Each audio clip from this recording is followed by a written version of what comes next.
دوستو، حضرت آدم اور حوا علیہ السلام کی کہانی صرف ایک واقعہ نہیں، یہ انسانیت کے آغاز، ذمہ داری، امتحان اور رحمت کا پیغام ہے۔ قرآن میں فرمایا گیا کہ جب اللہ نے فرشتوں کو بتایا کہ وہ زمین پر ایک خلیفہ بنانے والے ہیں تو یہ مقصود اور منزل کی ابتدا تھی۔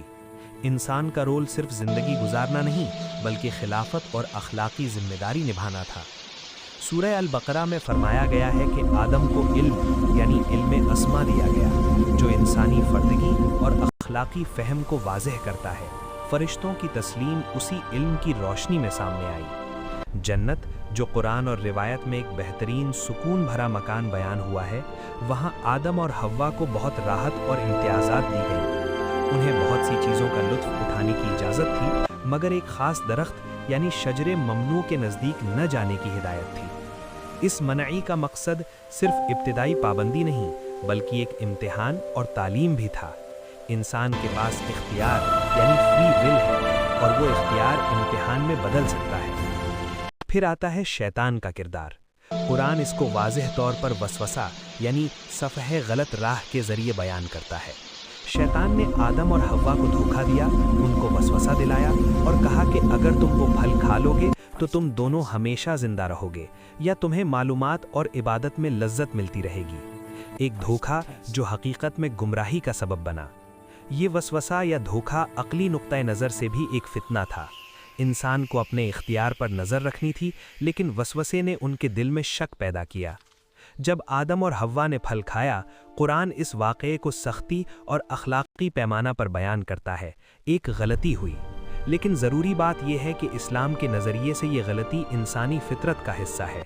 انسان غلطی کر سکتا ہے، مگر اس کی توبہ اور رب سے معافی کی امید ہمیشہ موجود ہے۔ اللہ نے ان کو جنت سے نکال کر زمین پر بھیجا۔ یہ نکالنا ایک سزا کی صورت میں نہیں، صرف ایک نتیجہ اور نظام الہی کا حصہ تھا۔ اب انسان کو زمین پر رہ کر زندگی گزارنی ہوگی، اپنے عمل سے سیکھنا ہوگا اور خلافت کی ذمہ داری نبھانی ہوگی۔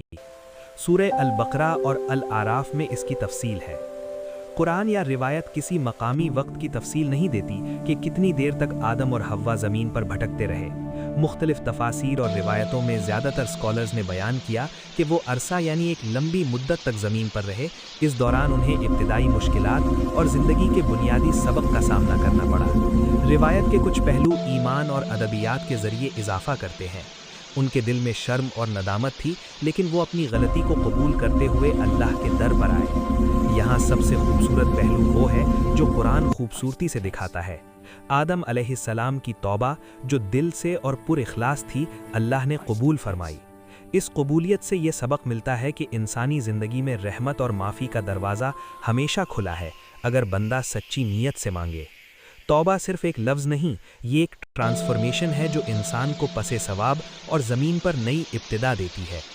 زمین پر رہنا ان کے لیے ایک نئی منزل تھی۔ یہاں انہوں نے اپنی زندگی کا نظام قائم کیا، بچے پیدا ہوئے جسے نسل آدم کہا جاتا ہے۔ زراعت اور تمثیل، وقت کے ساتھ انسانی قبائلی، معاشرتی اور معاشی زندگی کا آغاز ہوا۔ مسلم اسکالرز اس بات پر روشنی ڈالتے ہیں کہ یہ واقعہ نہ صرف تاریخی ایونٹ تھا بلکہ ایک اخلاقی اور روحانی پیغام۔